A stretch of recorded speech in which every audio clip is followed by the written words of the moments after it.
Hello friends, जय Shri Krishna. LJ रसोई में आप सबका स्वागत है।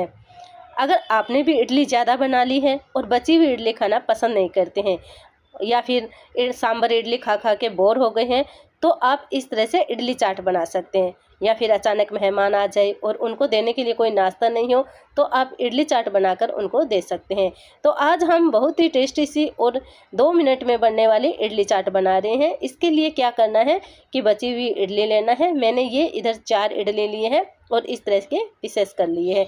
पीसेस ज़्यादा छोटे नहीं करने हैं, थोड़े से मीडियम साइज़ के, यानी आप देख सकते हैं थोड़े से बड़े बड़े ही पीसेस किए हैं। अगर इडली छोटी है तो आप कम पीसेस कर सकते हैं और बड़ी है तो आप ज़्यादा कर सकते हैं। मैंने एक इडली के इस तरह से 6 पीसेस किए हैं। कई बार सांभर इडली या एक ही चीज़ खा के बोर हो जाते हैं, तो हम उसकी इस तरह से अगर नए रूप में कुछ अलग टेस्ट दिया जाए तो बच्चे क्या बड़े को भी बहुत अच्छी लगती है।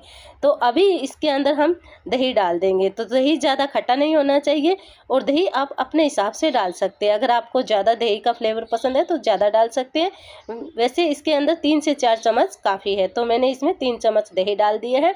और अभी इसके ऊपर चाट मसाला डाल देंगे। नमक हमने इडली के ऊपर भी डाला है और चटनी वगैरह डालेंगे तो इसमें डालने की ज़रूरत नहीं है।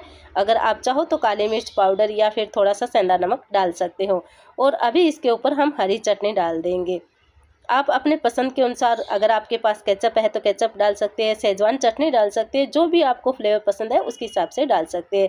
अभी इसके ऊपर हम इमली चटनी डाल देंगे। तो 2 से 3 चम्मच हमने इसके ऊपर इस तरह से इमली की चटनी डाल दी है और ऊपर से हम इसमें कटे हुए प्याज डाल दिए हैं।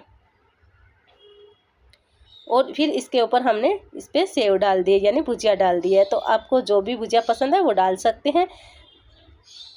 और इसके बाद में हम थोड़े से अनार के दाने डाल देंगे। अनार का फ्लेवर कोई भी चाट में बहुत ही अच्छा लगता है। जैसे हम दही भल्ला वगैरह खाते हैं ना, उसी तरह का टेस्ट आएगा। तो उसमें भी इस तरह से अनार के दाने डाले जाते हैं।